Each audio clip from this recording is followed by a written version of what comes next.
Hello, welcome to another live session here at JM Pet Resort. I apologize for some of the noise. We're, out back in the pens with some of the pups. And today we're going to be talking a little bit about how to enjoy some fun outdoor activities with our dogs. Late summer, early fall is my favorite time to be out and about doing outdoor activities with my dogs. It starts to cool off a little bit. And it's a really, hiking is one of my absolute favorite things to do with dogs. But there's a couple things we can do to really prepare our dogs and ourselves for these types of trips. Number one is to always make sure we are following the local regulations and restrictions for dogs. So for a lot of dogs, the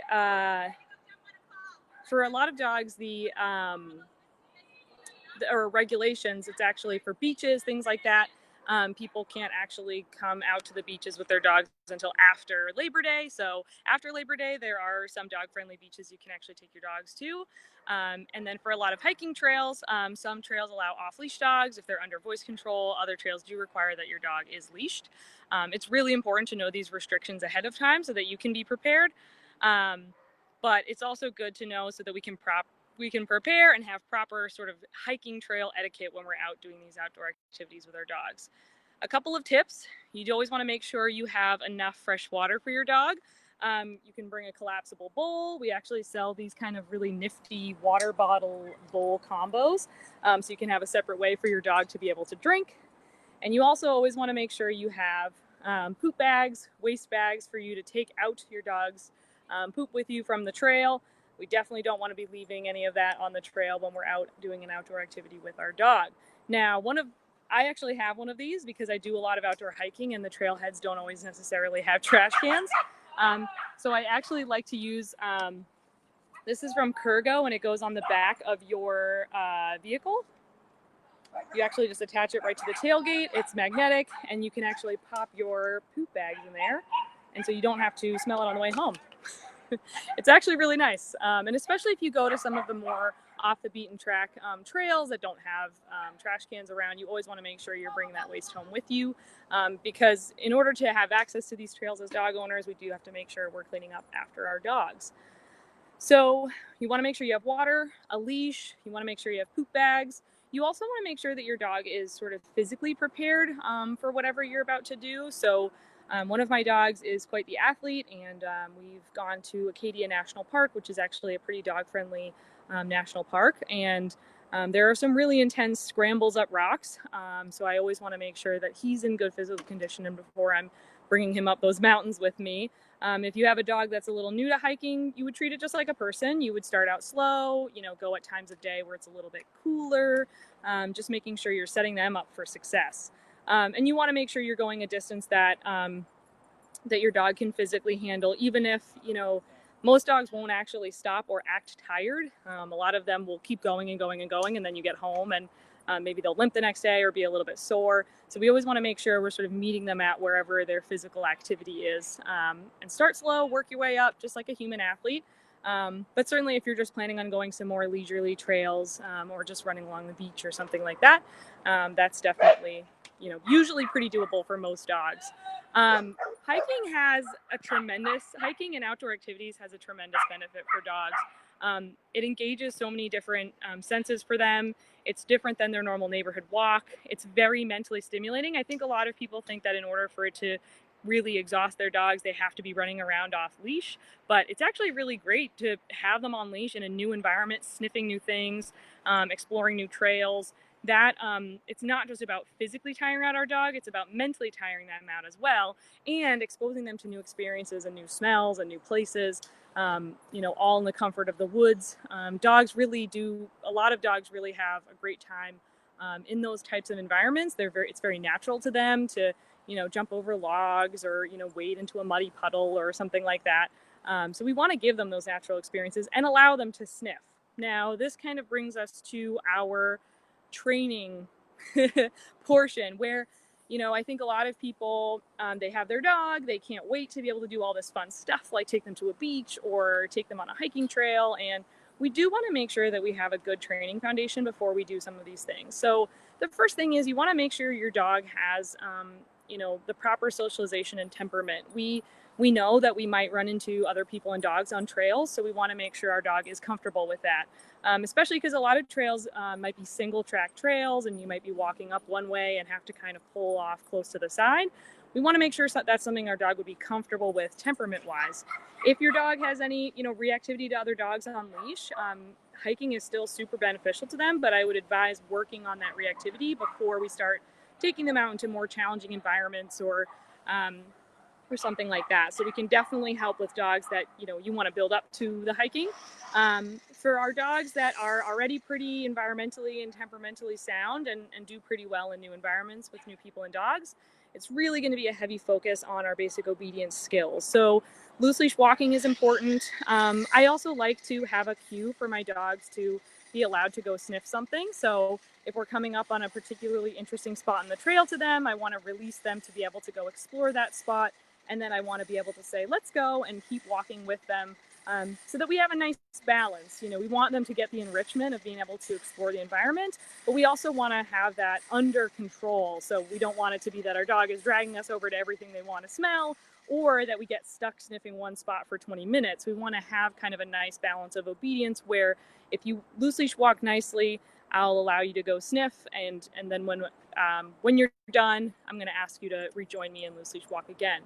Something else we talked about too before was pulling off to the side of the trail. So it's generally good leash etiquette when you're passing on a trailhead, especially if you have a dog, to pull off to the side for bikers, other hikers, things like that. It really gives dog owners out in doing outdoor activities a better name if we're out there doing really good things like making sure that we're pulling off to the side and letting other people have the right of way.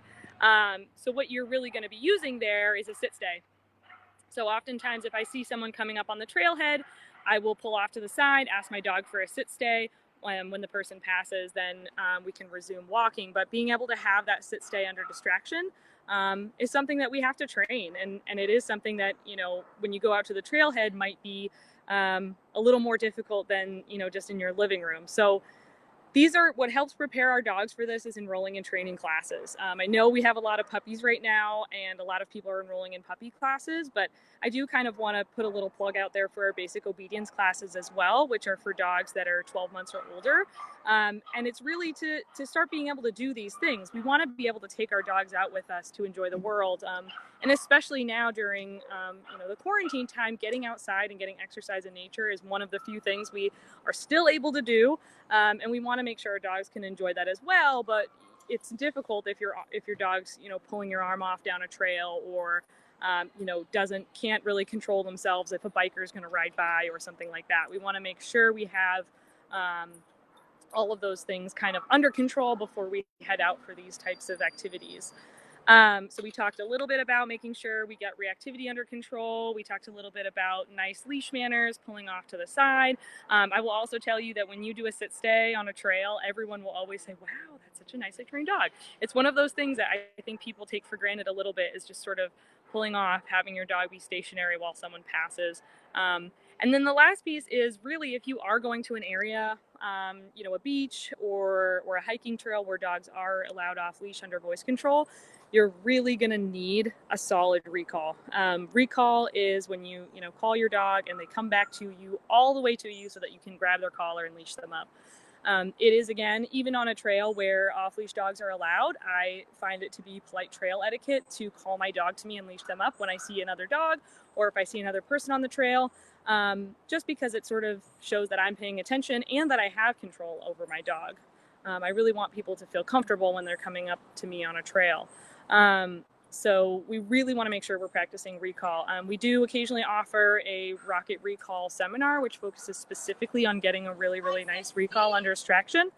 But we also do offer recall training in our classes, and recall is one of the most important skills that we're working on with all of our play trained dogs. So they get, the dogs that come here for play train are always practicing their recalls, either in real life situations, when we're calling them to the gate to go home, or we just practice them throughout the day. And that's the kind of behavior that not only is it a life-saving behavior, it's something that if your dog ever got loose, you would need that recall. I also find that it is kind of the pinnacle of being able to enjoy, hiking with your dog. Being able to go out onto an off-leash appropriate dog trail with my dog and watch him just run at his full speed and sniff everything he wants to at his leisure. It's pretty entertaining, and it's just some of the joy of being able to watch a dog just be a dog. But we can't really allow them that freedom if we can't trust that they will come back to us. And we always want recall to be a positive thing. We always want recall to mean, come back to me because I have great things for you and I've historically given you great things. And we can keep up that really nice, strong recall, because without it, then we're sort of, I always say in the classes that dogs are like little gamblers. And if the recall, isn't rewarded as often, or if we punish them after they, if they didn't listen to us the first time, then they're going to start betting, is it better to go, chase this deer, or should I go back to my owner? So we want to make sure that they're betting in the right direction and coming to us when we call them. And I think that's really sort of the highest peak of being able to enjoy outdoor activities with your dog. So a couple other notes. I know we mentioned beaches. So like I said, a lot of beaches around the area after Labor Day. So off-season time, you can actually bring your dog to the beach. It's a really nice exercise. I like it for a lot of dogs when I'm practicing recall because it's a little bit easier to get some distance. You can use a long line at the beach if your dog's really not reliable off leash yet, but you want to sort of be working on recall, you can use a long line, so like a 20-foot long line, to practice your recall in those types of environments. You have your safety net of you have your dog on a longer line, but you're also sort of allowing them to get a little further away from you, so you can start testing the boundaries of how far they can go or how distracted they may get before that recall starts to deteriorate.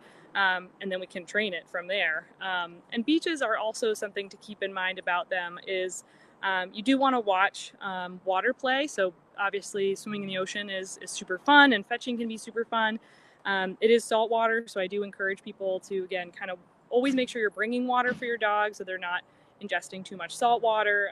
Same thing for hiking trails, especially this time of year. There are cases of blue-green algae, other types of bacteria in puddles or ponds, and we really don't want our dogs to be tempted to drink that. So always make sure, whether you're on a beach or a hiking trail, that you have safe water for your dog to drink, and make sure you can kind of, I think we talked about this in a previous live about water stuff. We want to make sure that we have some stimulus control around water as well. I have one very water obsessed dog that anytime we get near a beach or a pond, he's super excited, and I always want to make sure that he's not allowed to go access that water until we've done a little bit of obedience and I know he has a good recall out of it, because I just don't want to be in a situation where it's too late and now I've noticed there's some algae, or he's been swimming around for a while ingesting a lot of salt water or something like that. So those are a couple tips I have. I think from a training perspective, it's super, this is why we train so we can go out into the world and enjoy our dogs and enjoy walking with them and enjoy exploring nature, and the health benefits of being able to have a dog that motivates you to get out on a trail. And if your dog is difficult to walk or doesn't have a good recall, or is reactive to things out in the world, that's gonna strain our relationship a little bit. So training can help build up that relationship so that we actually have the opportunity to enjoy these activities with them. So if you need help with training, feel free to reach out to us. We are doing in-person training. We still offer some virtual training if people are not comfortable coming to a facility, but we're doing in-person group classes. We're doing in-home private lessons. And for the private lessons, we can go, you're having a specific issue where, I can't get my dog to stay out on a trail. They do it at home or in the neighborhood. I want help with this. That's something we can do. We can meet up somewhere out in the environment and work on those types of things. And we are doing our in-person group classes as well, which always has a high emphasis on working around distractions. So these are all options for you guys to help get out there and enjoy. Once the heat wave breaks, I'm sure we're all going to be out doing a lot more with our dogs. And it's good to be prepared, and it's good to be able to enjoy these types of activities with our dogs. If anyone has any questions, feel free to ask. But otherwise, that is all I have.